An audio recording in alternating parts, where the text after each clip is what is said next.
I think it was appropriate or helpful, the fact that I was an immigrant. Mm-hmm. I'm an English learner. I learned how to speak English. You were born in Cuba. I was born in Cuba. I came over when I was 8.5 years old. Wow. I was in the middle of the third grade. Oh my God. And landed in Miami. We spent about 1.5 years more in Miami, and then we moved to California.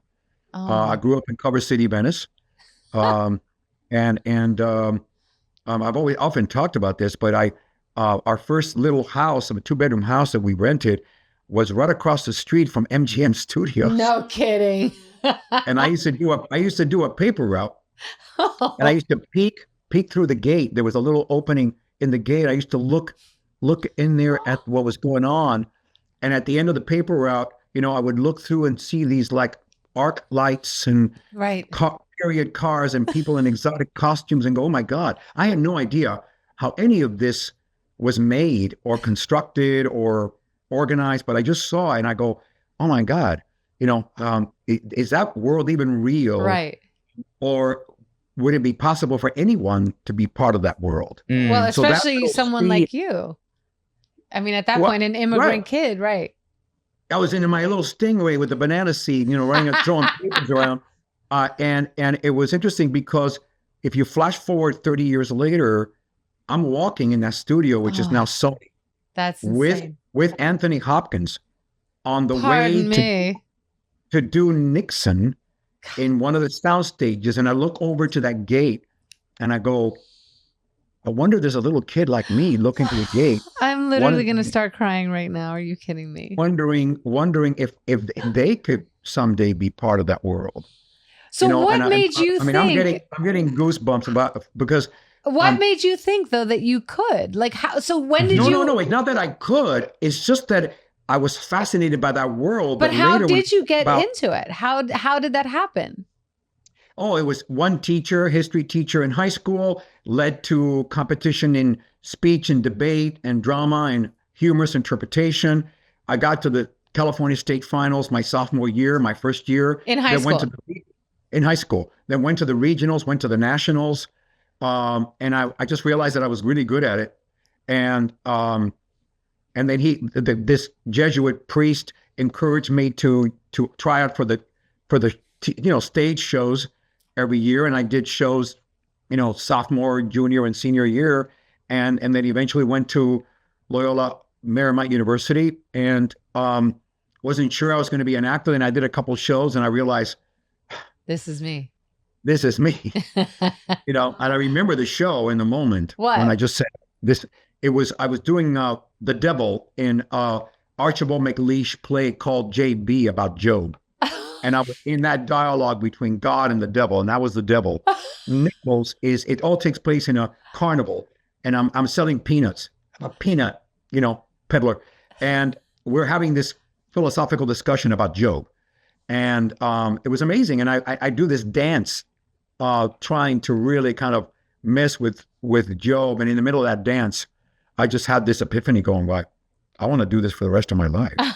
It's like, boom. And so it was like, I often joke about the fact that I went to college wanting to be a lawyer. And I realized I didn't want to be a lawyer. I just want to play one. I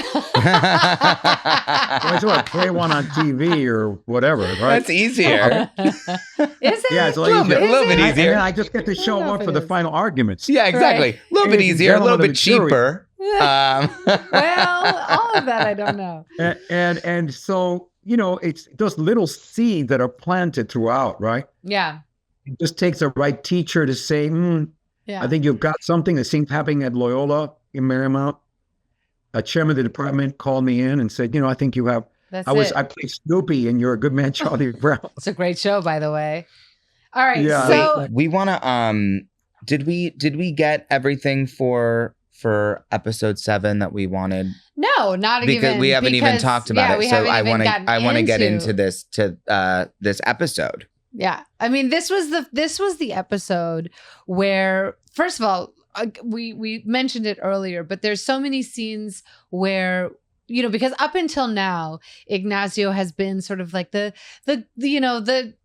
dad, the supportive dad. He's always there. He's there for a joke. He's there, in times of trouble, I cook, like if there's drama, I cook. I loved it.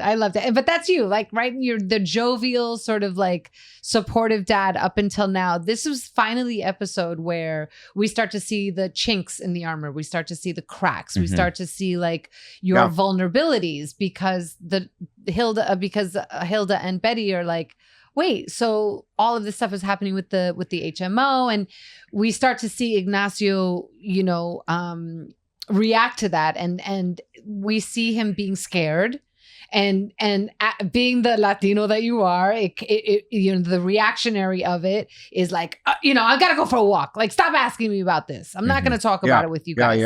Like, because you protect. You're never vulnerable, not like that anyway. So what I wonder, like, what that, because the scenes between you and America are so brilliant and emotional, and they're everything. I mean, we had that, and this was episode 7? Yeah. I mean, we already had such a flippin' bond. It seemed so real and natural. Even between Hilda and Ignacio in the kitchen when I confronted you, that was the last episode. It was so natural and real. But here we are with this conversation of like you being an undocumented person and us trying to pry that out of you. Like, what was that like for you to sort of go through that journey with Ignacio and sort of like just all of us in that? I mean, correct me if I'm wrong, but that's the episode when I sit down at the kitchen table, tell that's you how it about, ends. about Ramiro. I killed Ramiro Vasquez. So, I remember a couple of the writers come up to me before and say, "You've got a really good dramatic scene coming." Oh wow! So, I remember. Yeah. And I said, "Okay, bring it on." You're like, I'm not scared. Let's go. No. I was ready to chew it up, to bite into it, and then that's one of my favorite scenes I've ever done. Oh wow.